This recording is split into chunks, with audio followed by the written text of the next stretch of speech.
여러분, 요나서를 세 단어로 정리한다면 무엇일까요? 하나님, 사람, 선교, 이 세 단어로 정리할 수가 있습니다. 이것은 또한 하나님 나라 가치이기도 합니다. 세상이 추구하는 가치와는 전혀 다른 것입니다. 그리스도인이 된 우리 삶에 이 세 단어가 남는다면 그 사람은 인생을 잘 살아왔고 또한 잘 살고 있으며 또한 잘 살게 될 것입니다. 사랑하는 교우 여러분, 이 시간에 이러한 은혜가 우리 교사들과 우리 교우 여러분들과 함께 하시기를 우리 주님의 이름으로 간절히 소원하고 축복드립니다. 사랑하는 교사 여러분, 그리고 우리 교우 여러분, 저와 여러분은 모두 연약한 죄인입니다. 죄를 지어서 죄인이 아니라 죄인이기 때문에 우리는 죄를 짓는 것이죠. 그래서 우리 모두는 죄인 중에 괴수입니다. 그럼에도 불구하고 우리에게 희망이 있는 것은 나 같은 죄인임에도 불구하고 하나님이 나와 함께 하시고 나의 손을 잡고 나와 동행하고 계시다는 그 사실 때문에 우리에게 희망이 있는 것이죠. 소망이 있고 기쁨이 있고 감사가 있는 것입니다. 때론 좌절하고 넘어져도 그 좋으신 하나님 때문에 우리가 다시 일어설 수가 있는 것이고 다시 주님과 함께 걸어갈 수가 있는 것이죠. 그러므로 우리가 해야 할 것은 그 좋으신 하나님을 날마다 깊이 만나는 것입니다. 왜냐하면 그래야 우리 삶에 힘이 나고 감사를 넘어 거룩한 삶을 살아갈 수 있기 때문인 거죠. 원아웃길은 이번 여름 성경학교와 또한 다양한 프로그램들을 통해서 오직 한 가지 목표만 가졌으면 좋겠습니다. 그것은 우리 아이들이 하나님을 깊이 만나는 것입니다. 또한 우리 교사들도 하나님을 깊이 만나는 것입니다. 그래서 우리 아이들과 교사들이 다시 한번 힘을 얻고 새롭게 시작을 하는 것이죠. 이 시간에 이러한 은혜가 우리 교사들과 아이들과 또 우리 교우들에게 함께 하시기를 우리 주님의 이름으로 간절히 소원하고 축복합니다. 우리 다 함께 1장 3절 함께 읽겠습니다. 1장 3절 시작.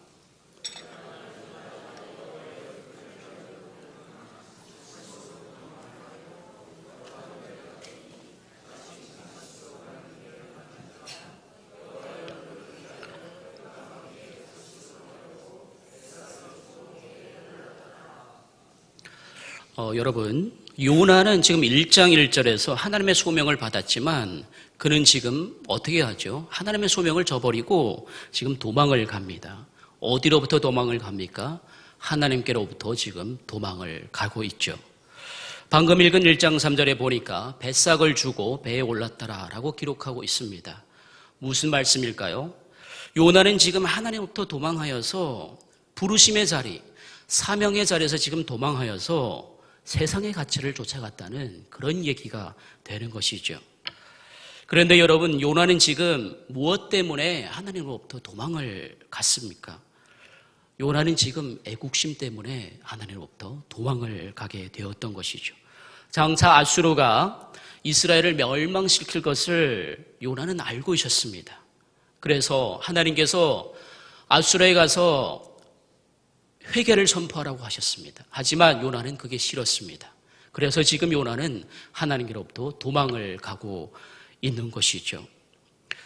장차 자기 나라를 침공할 앗수르에 가서 회개를 선포한다는 것은 요나에게 있어서 상상할 수 없는 일이었던 것이죠. 여러분, 우리가 이렇게 생각해 보면 되겠습니다. 일제시대 때 하나님이 독립투사인 김좌진 장군에게 나타나서 이렇게 말을 한 겁니다. 저 일본에 가서 복음을 전하라는 겁니다. 여러분, 조선 땅을 식민지 삼고 또한 언어까지 식민지 삼은 그 일본에 가서 복음을 전하는 것 과연 가능한 일일까요? 가능하지 못한 일인 것이죠. 민족 독립에 대한 애국심과 큰 사명을 품은 그 김좌진 장군이 과연 일본에 가서 복음을 전할 수 있을까요? 절대 전할 수가 없는 것이죠. 여러분, 요나가 바로 지금 그러한 상황입니다. 그런데 하나님은 요나 보고 그 앗수르에 가서 지금 회개를 선포하라고 말씀을 하고 있는 것이죠. 아마 요나 생각에는 하나님이 정상이 아니라고 생각을 했을 것 같습니다. 여러분, 누가 봐도 요나는 옳은 겁니다. 그런데 우리가 지금 본문에서 느끼는 감정은 그게 아닌 거죠. 우리가 지금 본문을 통해 느끼는 감정은 요나와 같이 민족에 대한 그 깊은 사랑, 나라를 위한 깊은 애국심조차도 하나님의 말씀을 앞설 수 없다는 것을 우리가 이 시간 보게 됩니다. 그런데 요나는 지금 어떠합니까? 민족을 위한 지극한 애국심. 요나는 지금 하나님으로부터 부르심의 자리, 소명의 자리, 사명의 자리로부터 지금 어떻게 하고 있죠? 도망을 가고 있습니다. 그렇다면 저와 여러분은 어떠할까요? 비록 몸은 직분의 자리에 있지만, 몸은 교회에 와 있지만 우리의 마음은 혹시 딴 곳에 있는 것은 아닙니까? 만약 그렇다면 저와 여러분은 다시 하나님께로 돌아와야 할 것입니다. 여러분이 가장 가치 있게 여기는 것이 무엇입니까? 그것으로 인하여서 하나님께서 도망갔다면 빨리 하나님께로 돌아오십시오. 사명의 자리, 부르심의 자리, 소명의 자리로 우리는 다시 돌아와야 할 것입니다. 그래야 나도 살고 우리 교회도 살고 가정도 살고 교회 학교도 살 수가 있는 것이죠. 자꾸 방관의 자리에서 이것 해라 저것 해라 지적하거나 지시하는 것이 아니라 그냥 하나님께로 돌아오는 겁니다. 또한 험담의 자리에서 남을 험담하는 것이 아니라 그냥 하나님께로 돌아온 겁니다. 그것만이 우리가 살 길인 것이죠. 그런데 여러분, 문제는요, 우리 그리스도인된 한 사람 한 사람이 하나님께로 돌아오지 않으면 어떻게 되는지 아십니까? 내가 몸담고 있는 그곳이 피해를 입게 된다는 거예요. 고난을 받게 된다는 것입니다. 우리 1장 14절 함께 읽습니다. 시작.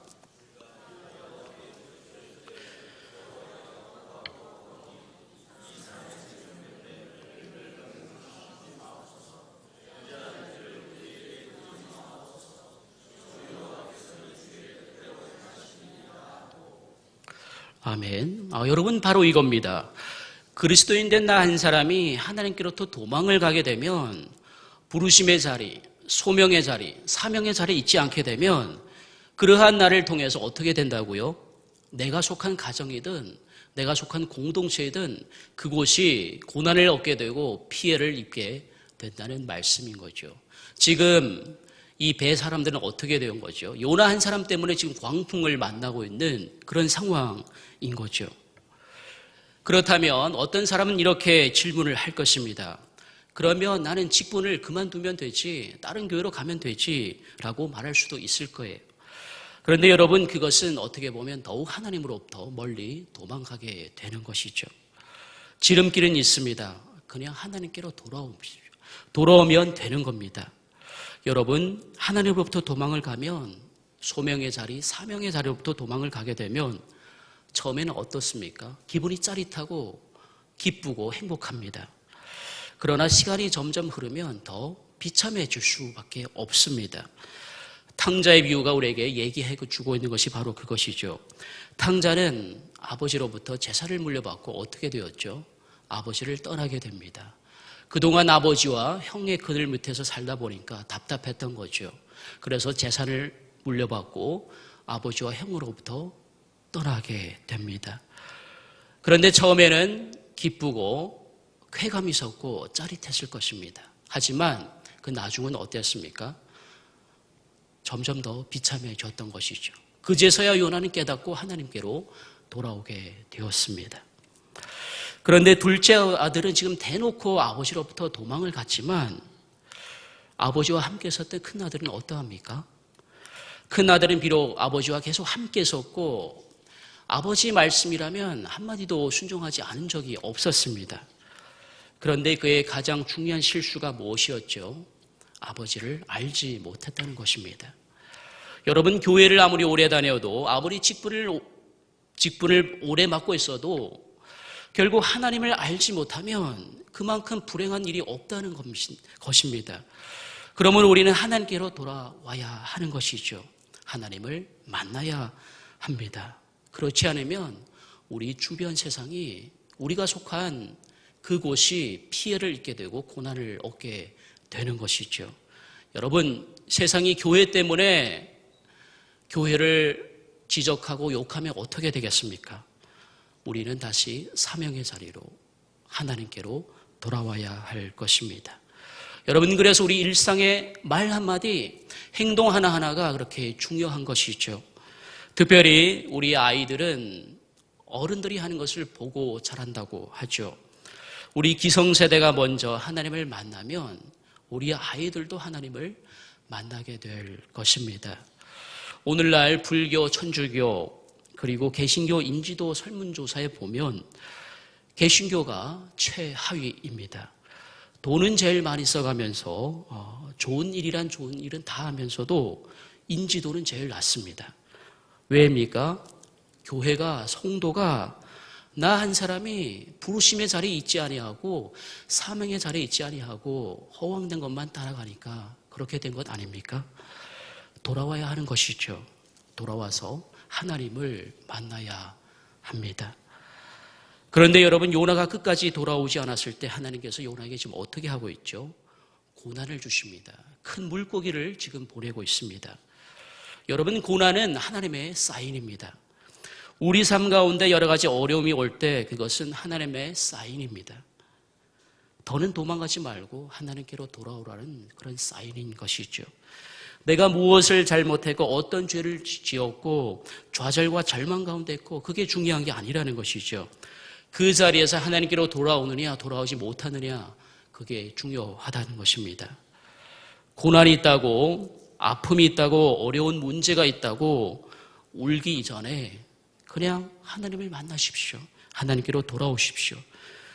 우리가 만약 문제 해결받고 기도 응답받고 나면 어떻게 되죠? 또 하나님은 우리의 삶에서 2등으로 3등으로 밀려나게 되는 것이죠. 그래서 하나님은 우리에게 고난을 주시는 것입니다. 어떤 고난 가운데서도 감사할 수 있는 사람이 그래서 진짜 믿음이 있는 사람인 거죠. 그 사람은 하나님이 주신 그 고난의 의도를 아니까 하나님께 감사할 수밖에 없는 것이죠. 그래서 여러분, 어려운 문제가 생겼다면 그냥 빨리 하나님께로 돌아오십시오. 하나님을 만나십시오. 그래야 하나님도 우리를 생명의 길로 인도하실 것입니다. 이 시간 이러한 은혜가 저와 여러분과 함께 하시기를 간절히 소원하고 축복합니다.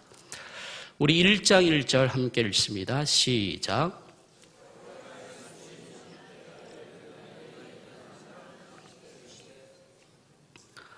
여러분, 이게 뭘까요?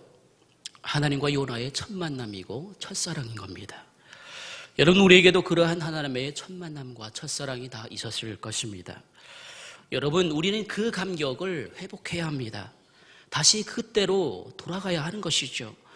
그때와 지금을 비교해보면 지금 내가 얼마만큼이나 하나님께서 도망가 있는지를 나도 알게 될 것입니다. 그러므로 여러분, 더는 요나처럼 도망가지 마시고 그냥 하나님께로 돌아오십시오.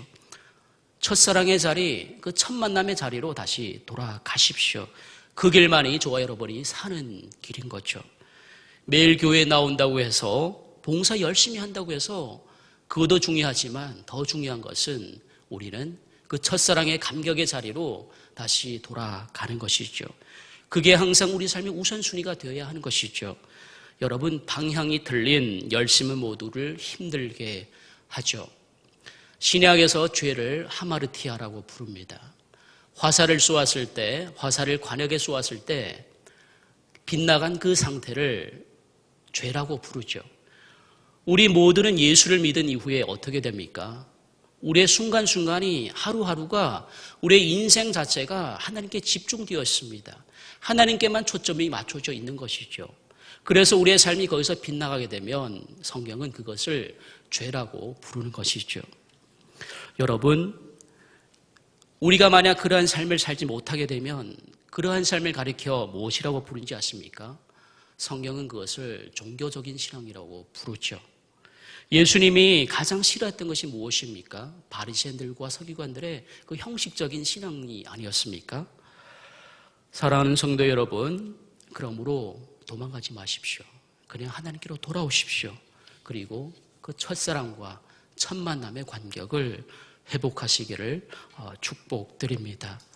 여러분, 그런데 요나는 지금 하나님의 사인을 어떤 방식으로 받아들입니까? 우리 2장 1절 함께 읽습니다. 시작.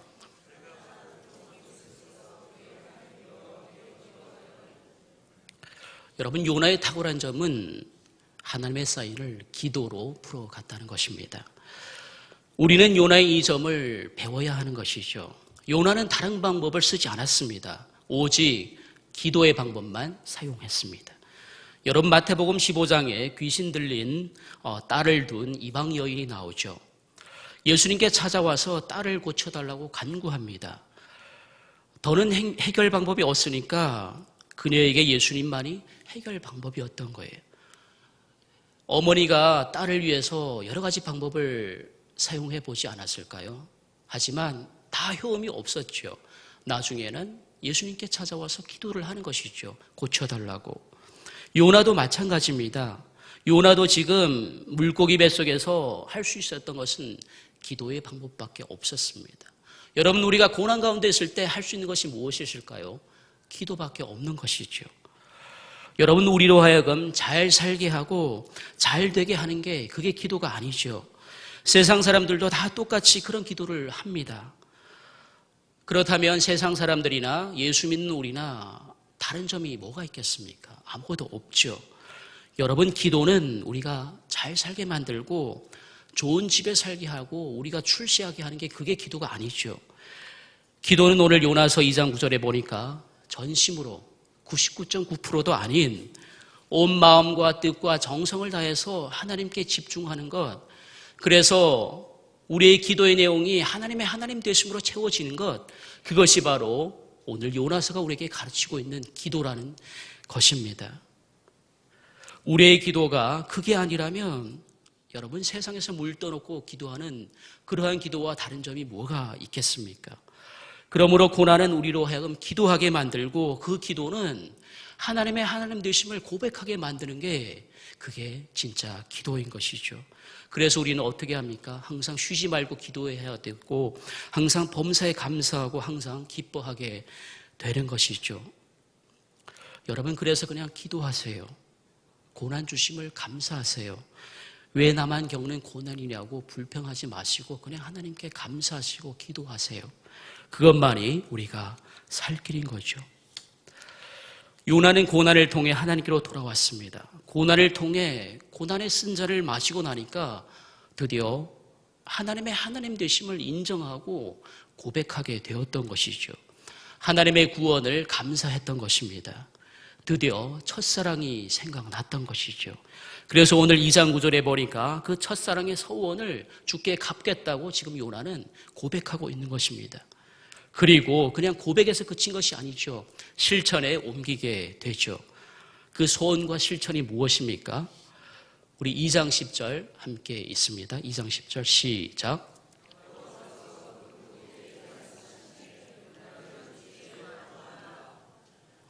무슨 말씀일까요? 기도는 부르심의 자리, 사명의 자리, 첫사랑의 자리로 돌아오는 원동력이라는 그런 얘기인 거죠. 여러분, 요나의 부르심의 자리는 뭐였습니까? 니누에로 가서 회개를 선포하는 거였어요. 부르심의 자리에 돌아온 요나는 니누에 가서 회개를 선포함으로 하나님과 1장 1절에서 그 첫사랑 됐던 소원을 드디어 지키게 되죠. 그 소원이 무엇이었습니까? 평생 복음을 전하겠다는 것, 회개를 선포하겠다는 것, 그것이 요나의 소원이었죠. 평생 사명의 자리 떠나지 아니하고 그 사명의 자리에서 사명의 자리를 지키겠다는 것이 요나의 소원이었습니다. 우리 교사 여러분, 여러분들이 잘하고 못하고는 중요하지 않습니다. 그냥 교사의 자리에 있는 그것만으로도 하나님은 기뻐하십니다. 그 자리에서 기도하는 것만으로도 우리 하나님은 가장 기뻐하시는 것이죠. 그러므로 그 사명의 자리에 계속 머물러서 기도를 하십시오. 하나님께서 반드시 여러분을 통해서 우리 아이들을 키워 가실 것입니다. 이제 곧 연말이 다가오죠. 7월, 8월이 지나면 또 10월, 11월 연말이 다가옵니다. 우리 연말이 다가오면 우리 교사들 늘 고민을 하죠. 내년에는 어떻게 할까 하지만 여러분들 그런 고민은 다 버리고 그 아름다운 사명의 자리에서 그냥 기도만 하십시오. 나머지는 하나님이 다 알아서 하실 줄로 믿습니다. 우리 요나서 3장 4절 5절 다시 읽습니다. 요나서 3장 4절 5절 시작.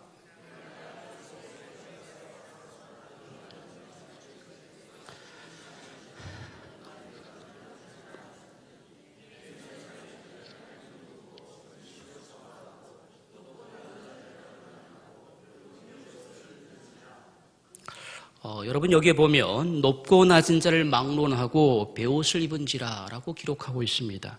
무슨 말씀일까요? 여러분 복음이 선포되고 말씀의 역사가 일어나고 회개가 터지는 자리에는 이 같은 역사가 일어난다는 겁니다. 다시 말하면 높고 낮은 자나 차별의 벽을 허무는 그 십자가의 능력 때문에 하나가 될 수가 있고 평등하게 될 수가 있다고 오늘 본문은 우리에게 말씀해 주고 있습니다. 여러분 이것을 가리켜 무엇이라고 하죠? 하나님의 나라라고 말씀하고 있습니다. 여러분 이게 바로 복음의 능력이고 회개의 능력이고 십자가의 능력인 거예요. 그러므로 우리는 어떻게 할까요?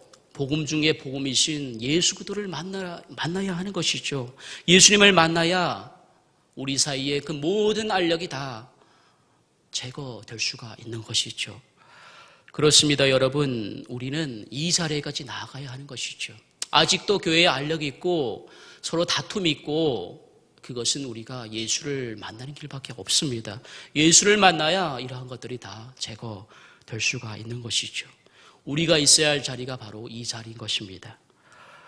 그렇다면 우리 교사 여러분, 우리 기성세대 여러분, 우리 아이들을 어떻게 키워야 할까요? 방법은 요즘 다양하게 개발되고 있습니다. 그러나 본질은 무엇일까요? 그냥 우리 아이들이 어릴 적부터 하나님을 깊이 만나고 자기가 있는 곳에서 예수의 향기를 풍기면서 예수를 전하게 키우는 것이 우리의 사명이 아니겠습니까? 그것을 위해서 다음 세대에 대한 투자도 우리는 아끼지 말아야 할 것입니다. 또한 좋은 프로그램이 있다면 그것을 우리는 도입을 해야 하겠죠. 여러분 앞으로 20년 안에 한국교회는 성도가 400만으로 감소한다고 하죠. 앞으로 20년이면 우리 아이들이 주역이 되죠. 그것은 우리 기성세대가 부르심의 자리에서 얼마만큼이나 그 부르심의 역할을 잘 감당하느냐에 달려 있는 것이죠. 그 중심에 또한 우리 교사들이 있는 것이죠. 여러분 그러므로 교사의 사명이 얼마나 값지고 아름다운 사명입니까? 그런데 여러분 어디 교사뿐입니까? 요즘 교회 학교에 그러한 운동이 일어나고 있습니다. 여러분 한 주가 7일이죠. 시간으로 환산하면 하루 24시간씩 7일이면 몇 시간일까요? 168시간입니다. 그런데 우리 아이들이 교회에서 복음을 접할 수 있는 시간은 고작 1시간 뿐이라는 거죠. 그리고 나머지 167시간은 모두 가정과 학교와 세상에서 보내게 됩니다. 그런데 여러분, 학교에서는 신앙 교육을 하지 않죠. 세상에서는 더욱 신앙 교육을 하지 않습니다. 오히려 세상의 가치는 복음의 가치를 전복시키려고 안달인 거죠. 그렇다면 우리 아이들이 학교와 세상에서 보내는 시간을 빼고 신앙 교육을 받을 수 있는 시간과 장소는 어디일까요? 교회에서는 고작 1시간뿐입니다. 우리 가정뿐인 것이죠. 교회에서는 복음을 접하는 1시간으로는 근본 우리 아이들을 바꿀 수도 없고 영적인 리더로 키울 수도 없는 것이죠. 다시 말하면 오직 부모가 신앙의 교육의 주역이 되어야 한다는 그런 말씀입니다. 여러분 성경의 사례를 보아도 모두 가정에서의 신앙의 교육이 주를 이루었죠. 그동안 우리는 우리 아이들을 교사에게 모두 맡겨버리고 부모로서의 그 책임과 역할을 얼마나 감당을 했습니까? 이제 우리도 서서히 달라져야 할 것이죠. 교사와 부모와 그리고 교회가 삼위일체가 되어서 그래서 신앙교육을 해야 하는 것이죠. 그 중심에 가정이 있고 부모가 있는 것입니다. 여러분, 그래서 온 세대 예배가 중요한 것이고 더욱이 가정 예배가 그래서 중요한 것입니다. 그러므로 우리 기성세대인 교회, 교사, 부모의 역할이 너무나도 중요한 것이죠. 여러분, 이것은 성경에 원래 있었던 것이죠. 하지만 오늘날 교회가 뒤늦게 발견한 것이죠. 뒤늦게 자라고 있는 것이죠. 그렇다고 이제 우리 교사분들 일선에서 물러나라는 그런 얘기는 아닙니다. 그럴수록 더욱더 그 교사의 자리, 사명의 자리를 지켜야 할 것이죠. 우리 일선에서 뛰고 있는 우리 교사들을, 우리 성도님들 좀 많이 격려도 해주시고 또 따뜻한 밥도 사주시고, 특별히 여름 성경학교 때 보조교사가 많이 필요합니다. 여러분들 많이 헌신해 주십시오. 그리고 1년에 한 번 있는 보조교사뿐만 아니라 매일 주일날 섬기는 그 교사로도 좀 헌신을 해주시면 참 좋겠습니다. 그러할 때 우리 아이들이 더 생명력 있게 자랄 줄로 믿습니다. 여러분, 오늘 요나서 결론 부분을 보면 요나서가 석연치 않게 끝남을 우리가 보게 됩니다. 왜 요나서는 석연치 않게 끝나는 걸까요? 요나서의 결론을 보면 뭔가 이야기가 진행되다가 갑자기 뚝 멈춰버린 그런 상황입니다. 우리가 오늘 읽은 9절까지만 해도 화를 내면서 따박따박 하나님께 대들던 요나인데, 단지 하나님이 한마디 하니까 화를 불같이 내다가 갑자기 잠잠하게 됩니다. 왜 요나는 너는 하나님께 반론하지 않고 요나는 그냥 하나님의 한마디 말씀으로만 끝나는 것일까요? 오늘 설교의 서론에서 말씀드렸다시피 인생의 결론은 하나님이 되어야 하고 사람이 되어야 하고 그리고 선교가 되어야 하기 때문인 것이죠. 우리가 하나님께로 돌아와서 하나님을 만나고 삶 속에서 예수의 향기를 풍기고 예수를 전하는 삶을 살아내는 것, 우리 아이들도 마찬가지로 하나님을 만나고 예수의 향기를 드러내고 예수를 전하며 살아가는 것, 그것을 오늘 우리 요나서는 우리에게 말씀해 주고 있는 것이죠. 여러분, 그런데 요나의 관심은 지금 어디에 있습니까? 우리 10절에 보니까 여호와께서 이르시되 내가 수고도 아니하였고 재배도 아니하였고 하룻밤에 났다가 하룻밤에 말라버린 이 박농쿨을 아꼈거든. 여러분, 지금 요나의 관심은 어디에 있습니까? 요나의 관심은 지금 박농쿨에 있습니다. 여러분, 제일 불쌍한 인생, 제일 불쌍한 삶이 어떤 삶인지 아십니까? 요나와 같이 삶의 수단에 목적을 두는 그러한 삶이 가장 불쌍한 삶이라는 것이죠. 요나는 하나님께 부르심을 받고 열심히 사역하기도 했고 기도를 통해 깊은 경지도 경험했고 이방 나라에 가서 회개도 선포했습니다. 그런데 요나의 인생의 결론은 지금 무엇이었습니까? 고작 박넝쿨이었죠. 삶의 수단이 요나의 인생의 결론이었던 것이죠. 여러분, 우리의 관심이 고작 삶의 수단에 있다면, 그것으로 인한 만족감, 성취감에 있다면 어떻게 될까요? 우리의 관심은 오직 하나님의 영광에 있어야 하는 것이죠.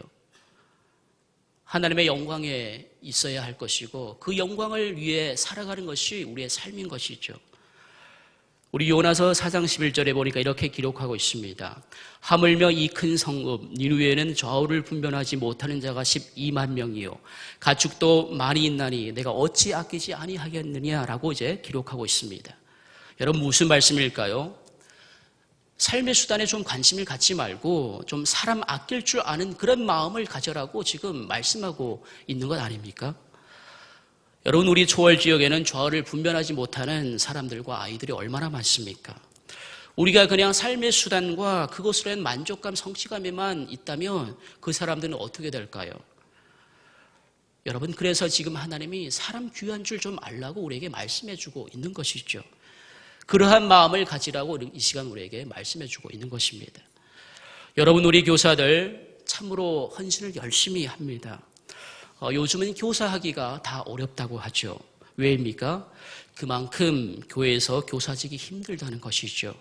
여러분, 요즘 대형교회를 보면 사람이 그렇게도 많음에도 불구하고 교사가 항상 부족해서 교사 한 명이 반을 맡을 때 10몇 명씩 맡고 있는 그런 상황들이 지금 벌어지고 있습니다. 우리 성도님들께서는 좀 교사를 아끼는 마음을 가졌으면 좋겠습니다.